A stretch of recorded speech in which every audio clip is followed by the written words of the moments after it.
l'épître d'aujourd'hui est claire. Si nous avons tous été baptisés dans le Christ, siamo stati battizzati dal Cristo. Però, se non moriamo la vita dell'uomo per vivere la vita del figlio di Dio, non abbiamo niente da fare con la fede. Gesù dice San Paolo dice una cosa semplice, dobbiamo morire al peccato, nous devons mourir au péché. Et si nous ne sommes pas capables de mourir au péché, eh bien, nous ne sommes pas capables de tout quitter pour suivre le Christ. Nous serons des mercenaires, mais pas des apôtres.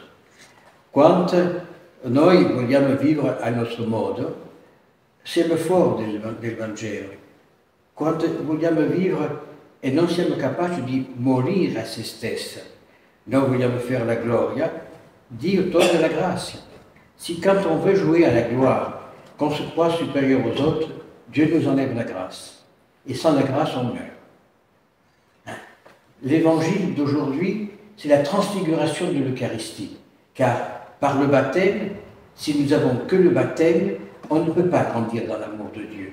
C'est pour ça que Jésus, dans sa bonté, nous a laissé l'Eucharistie. Alors quand aujourd'hui, dans l'Église, on veut faire l'unité de toutes les religions, je veux bien, mais les trois quarts ne croient pas en la présence réelle. Les protestants ne croient pas en la présence réelle. Ils partagent le pain, oui, mais ils n'ont pas l'Eucharistie. Comment peuvent-ils grandir dans l'amour de Dieu? Quand je vois qu'on reçoit à grande pompe les témoins de Jéhovah, non, non. La chose est très simple. Jésus-Christ a fondé une église, il y a plus de 2000 ans maintenant. Et toutes ces sectes qui sont sorties, qui a fondé le protestantisme? C'est Luther. Donc, il y a 500 ans. Qui a fondé les témoins de Jéhovah? Je ne me rappelle plus son nom, mais il y a 180 ans. Donc, est-ce qu'on peut s'affilier à des groupes pareils? Non. Parce que ce sont des branches pourries qui sont tombées de l'arbre. C'est tout. Il y a un tronc qui s'appelle l'Église. Et ce tronc, il a eu des rameaux. C'è un tronc, qui est la Chiesa, e poi sono delle ramificazioni, non so come mi ricordo più come sia in italiano, sono delle branche, e quelle branche di volte muoiono e cadono, sono quelle le secte di paracristiane. Ce sont ces sectes paracristiennes, ce sont les rameaux de l'Église qui sont tombés et qui ont peut-être donné un peu de fruit, mais un fruit qui ne demeure pas, un fruit qui est faux. Lorsque, hier, quand je suis allé chercher le Père, il y avait les témoins de Jéhovah qui m'ont agressé, ils m'ont abordé. Ah oui, mais on va vous dire la vérité. Quelle vérité? Votre vérité. Mais c'est une vérité qui est dans l'erreur. Parce que qu'est-ce qui a marqué? Alors j'ai pris la première page du livre qui vous présentait, leur Bible. Qu'est-ce qui a marqué ici? Revu et corrigé. Est-ce que vous pouvez corriger la parole de Dieu, vous? Elle m'a répondu, mais non, non, c'est la véritable parole, alors vous êtes des menteurs, vous marquez ici sur le livre, revu et corrigé. Hier, c'avevo il testimone di Geova, annonce la stazione. È venuto, annonce di me, mi ha detto, ah, padre, lui dà la verità. Qual è la verità? La sua verità, non quella della Chiesa. E mi ha dato un libretto che ho buttato fuori, buttato in pattumiera. Gli ho detto, davanti, che scritti qui sopra? È scritto revu e corrigé. L'abbiamo rivisto e correggiato. Ma come possiamo correggere la parola di Dio? Quello non si tocca. È scritto questo, è scritto questo. Non posso dire quello non va bene, quello è giusto. Allora mi ha detto la stupidità, Maria non è vergine, Maria. Io ho detto, ma io me ne frego. Questo è vergine, per me non è problema. Mi ha dato il figlio di Dio e abbastanza.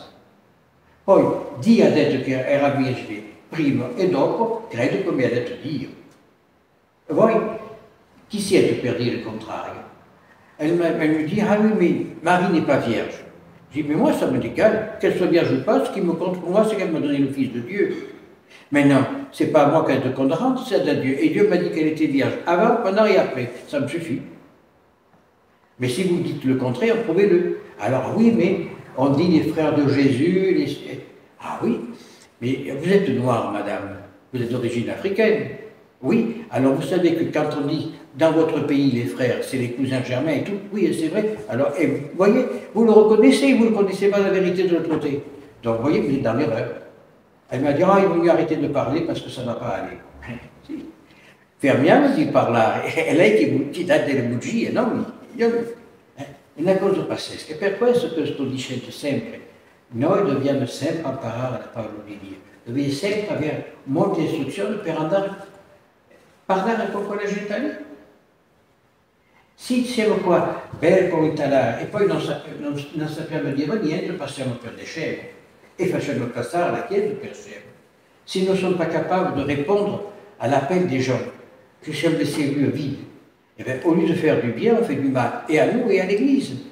C'est pour ça qu'il faut savoir ruminer la parole de Dieu, essayer de la comprendre et demander au Seigneur de nous ouvrir l'esprit pour la comprendre. C'est comme ça qu'on peut se battre contre toutes ces sectes qui arrivent.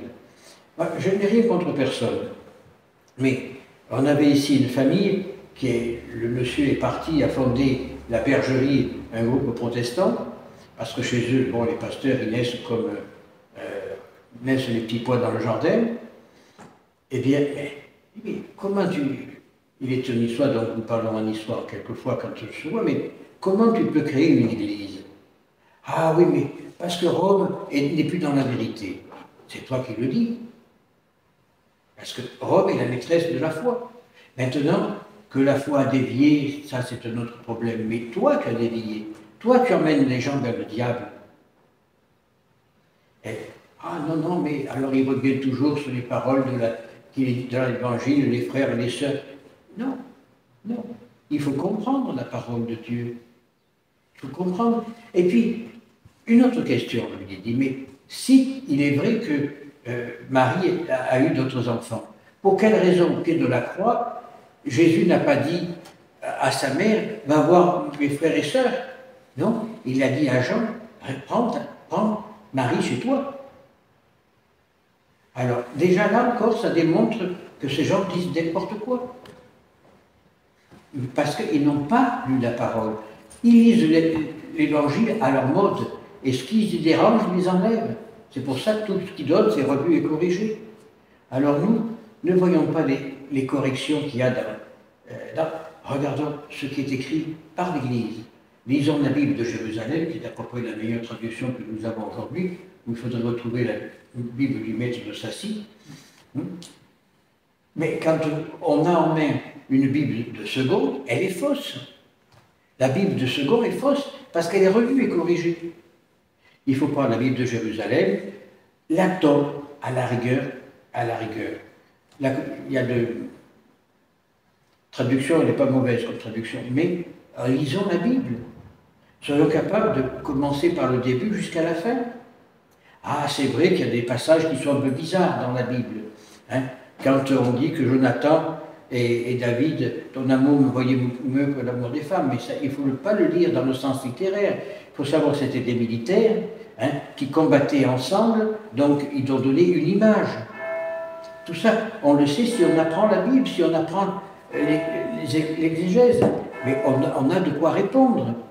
Mais si on n'apprend pas, comment on répond quoi?